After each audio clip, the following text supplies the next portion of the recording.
Welcome to the Andy Meadows Show. This is the second part of a special episode two-parter. So we're going to get right to the round table where we'll discuss dead cats, $1 foreign properties, roller coaster shenanigans, more vasectomy trauma, and my favorite holiday topic, colonoscopy prep. Happy New Year, everybody.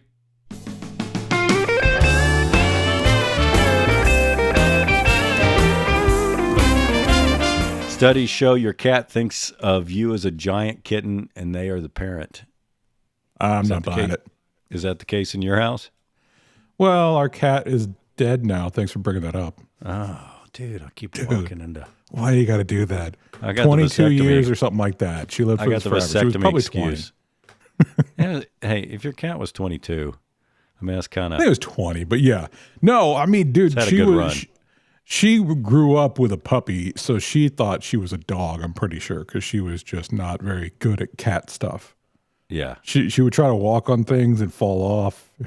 You know, she was never had the agility of a cat. She didn't run away from you. She was very rarely hiding. It was not a typical cat thing. Remember? So you're saying that they feel like they're taking care of you? Yeah, they feel BS, like dude. role They're reversal. crying every morning for the food. They're like, "Oh, it's 6:30 in the morning. You better get up to feed me." No, I don't think it's saying they want to take care of us. I think it's saying they think they're the parent and we're the kids. They would be a neglectful parent. Yeah, they would. They'd be a terrible parent. I think this study is stupid. But that makes me think of who was Grandma. Remember Grandma's cat? Not cat, dog. That was like 25. Oh, the poodle? The poodle that would just kind of run into a wall, fall down because it couldn't see. Yeah. Yeah. You talking about your cat made me think about that. Yeah, both of them. We got a dog and a cat in college, and they lived with us and went all over America. And both of them, the dog was like 18 and the cat was 20 or something like that when she died. How long ago did the cat die? Cat died probably 4 years ago now, 3. Dude, it's been 3 years, 4 years. Come on. So I can't say. I mean, I did. What I was supposed to do? You made me feel guilty over a cat that died 4 years ago. I had a cat die in less than 4 yeyears. Fat cat died like 2-3 years ago. Yeah, see, but it's sad. It's sad when they die. It is sad. Yeah. I don't want to get into the putting them down part because that's brutal. But fine. Yeah, it's freaking sad. It is sad. It's rough. Moving on. $1 foreign properties. Good idea or terrible idea? Have you seen any of these? I've seen the ones in Italy. Yeah, that's the main ones I've seen. Always probably a bad idea because every single one of them, they're not in livable condition. They're like, you buy it for $1 and you have to fix it up in the next 2 years to make it where somebody can actually live in it. See, some of the ones I've seen did not look terrible. They, but maybe that's like the one they're using in the marketing, and then the other, all the other ones are.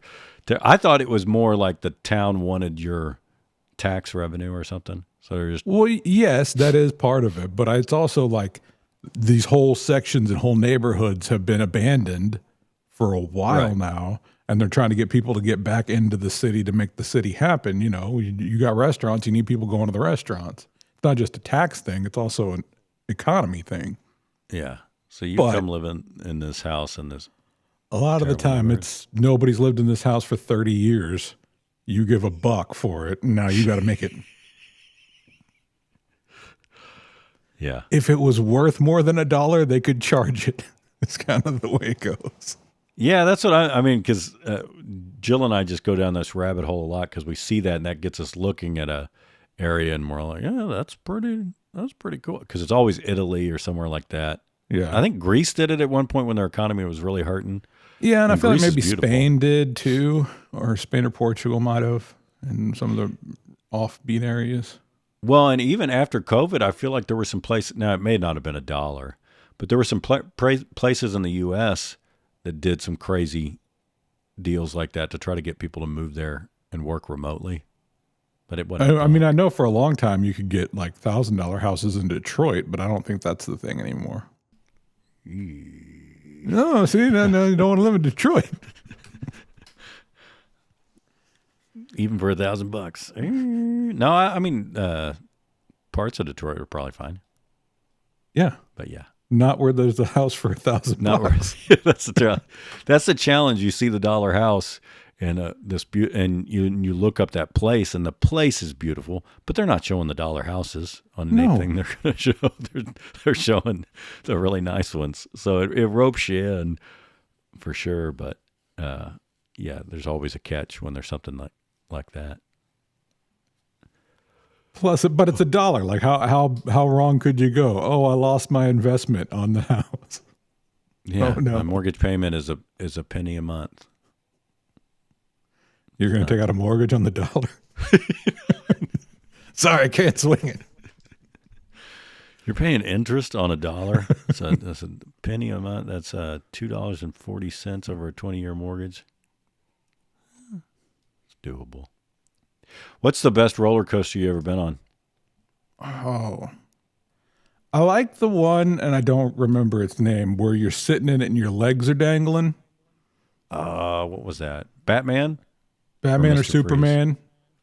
No, something Superman's like freaking terrifying. It's the one where they go just take you up and drop you straight. Is that what you're talking about? No. I'm talking about the one where you like get on a bicycle seat, and so like it's above you that's holding you in, but your legs are free. I think that's either Batman or Mr. Freeze at Six Flags. Yeah, that was pretty awesome. Yeah. Titan, I like the Titan at Six Flags. Did you ever ride the Titan? Probably, but I couldn't. I mean, and I remember the Rattler at the one in San Antonio that was made out of wood and would shake around as you were going on it. That one was more like beat the crap out of you, though. That's the challenge. The wooden ones get loose, dude, and then the older you get, it really beats you up. I mean, roller coasters in general, as you get older, are a lot freaking. It's a different deal. You know what I mean? It's different. Like the Titan. Last time I rode the Titan, I almost passed out. And I'd ridden that thing when I was too old for this. I've ridden that thing a bunch, but it goes 73 or something, and the first drop is so freaking huge. By the time you get, there's this little twirly thing, and my eyes start going, and I'm like, I'm about to pass out on this thing, but I didn't. But yeah, it's Titan's cool. But there were some roller coaster shenanigans we did as kids. Everybody flipped off the thing. Yeah, probably the camera. You had to know where it was and pull a funny face. Yeah, that was the thing. That one person would find out where it is, and then they would tell everybody. So everyone going, and the guy in the camera thing is like, "Come on, dude," because you're ruining the picture of everybody else on the thing. So it's kind of a crap move. But yeah, that was the big thing when we were kids, was to flip off the camera. Well, remember when Rob shut down the bobsled? Were you with us at Six Flags? I don't remember it. So he put you got to keep your hands, you know how they always say, put your hands and feet inside the whole time? Yeah. I think that's because of Rob. No, I think that was always a rule. We were on the bobsled, and he had like his legs and feet out, and they stopped the ride. So they stopped us at the top of the deal and wouldn't let us go anymore because of what Rob did. And people were so mad because everyone has to wait. So we're stuck up there, and we're all like, what happened? What happened? They get up there, and they're like, this guy. And we're like, ooh. So yeah, that was. Do you think it's because he was so big that they could tell, like, oh, his arms are going to smack something? Maybe. Like, if you're they probably thought it was a grown man doing it, even though it was like a 12-year-old kid or whatever. But yeah, that was. I figured you would have been there. Well, if he was 11, I was 5, so probably not on the bobsled. And then Fiesta, Texas, yeah. So I don't know if everybody knows this, but in Texas you can drink at Six Flags. Why would you not be able to drink at an amusement park? I don't think every amusement park you can drink, can you? Pretty sure you can. It's not cheap. But no, I don't mean in restaurants. Like, obviously in restaurants you can drink, but like you're saying like Texas, walking around, you can just have a beer with you. Yeah, you can walk everywhere with your beer. So we would Maybe that's not accurate. Maybe we cheated the system. Like now we that would I think go about in it, with. Yeah, that's what we did. That's exactly what we did. We would we'd buy a big Coke and have the big cup, And then fill we it up would with pour liquor. it out, and then we'd go to the restaurant and get the alcohol, and then walk around drinking. So yeah, that was only for us. Yeah. Surprised none of you know this rule that you can just walk around and drink there. But it definitely added that's why. So it added a layer to all the rides because we're the only ones walking around wasted, getting hammered. And everyone's like, how are these guys? They don't know we're hammered, I guess. So we're belligerent on these because we're drunk because we have these 40 ounce, because you would also get the biggest cup you could possibly get. So it would hold more. But yeah, I guess that was just us. Yeah, probably. Missed that place. Cool. We got enough. I don't know how much of that vasectomy stuff I cut out. Why?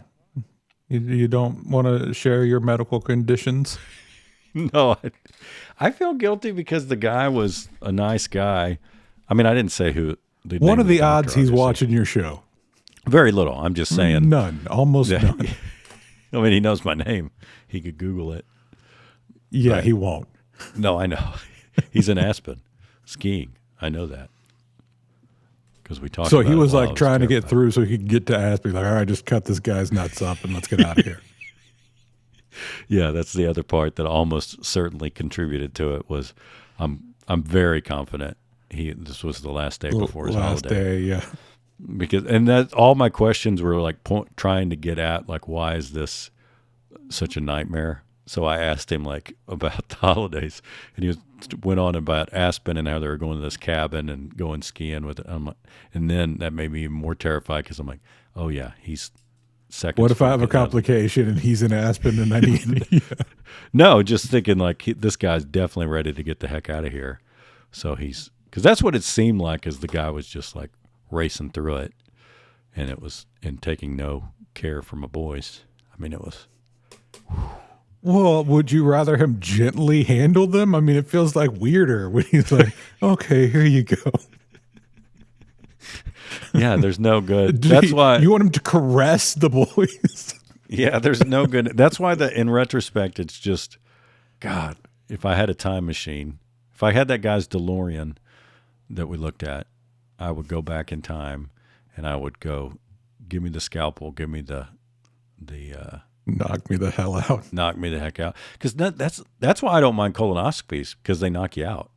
You don't know anything about it, yeah. You don't know anything. You just take they go 10, 9, boom, you're out. And then you wake up and sitting in a seat, you got your clothes on. Who cares? They're always like, you want to know what I did? I'm like, I don't care. Whatever.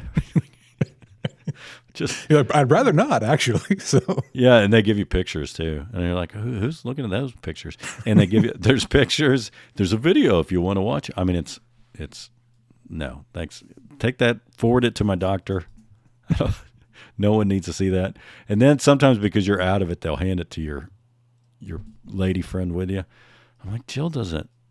Jill probably would, because that's her. She would probably look at it. But yeah, that's You done a colonoscopy yet? no, It's I haven't not had bad. to. The prep is awful. I But think the they actual said thing- 45 now, so I got a couple years. Dude, I had to start doing them when I was 23, 24. How often? Like every 5 years? I'm supposed to do them every 4 years, but I don't. Because the last time I went in, there was nothing in there. So they're like, they still want you to come in every 4 years, but I'm fine. It's not that bad. Dad's doing a both ways, Oh, which I've had that done. It's not they're going to meet in the middle and shake hands? And because it's the same prep. So he's like, the guy's like, can I do both? He's like, all right. Same. He's kind of like me. He's like, it's fine. I'm out. Do whatever you got to do. But you don't want to do the prep any more than you have to. So because if they that's the can worst part, yeah. So like, Yeah. go ahead and take care of it, yeah. Yeah, because if you don't, and the scary thing about the prep is if you don't do it all, you don't get everything out. And so they will tell you, you'll get to the thing and you've gone through like 90% of what you're supposed to do, but you cheated on the last little bit. So you get in there and they're like, nope, there's still some stuff in there. Got to reschedule, and you got to go and start it all again. So that's how I called Dad when I did my first one, and that's how he talked me into it. He was like, take whatever it says, take it all. I know it's gross. And the first time I didn't throw up. The first time you're shitting through a screen door. Yeah. And it's just, so you basically just stay on the toilet the whole time. But it's not that, I mean, it tastes terrible. So the second time it was shorter prep. So I was like, oh, this will be better. But it condensed it. And so I vomited as I was shitting several times. Not to scare you about that one. Maybe I'm just a puss, so I'm not the best one to talk to. But it's the prep's the bad part. But once you get through the prep, the actual thing's freaking nothing. I wonder how many times a day they're like, sorry, you didn't do it right. Get out of here. Come back later. Yeah, maybe that's... I don't know. Trust me, because you're not eating too, so you're starving.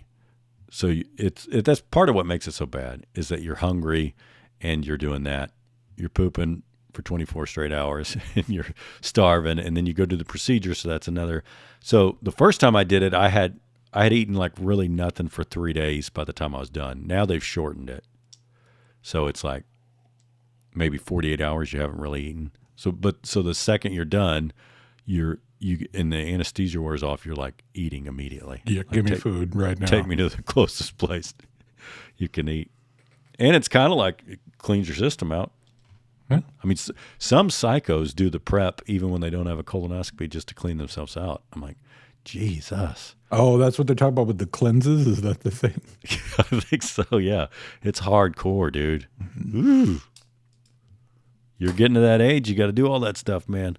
I know. Stupid.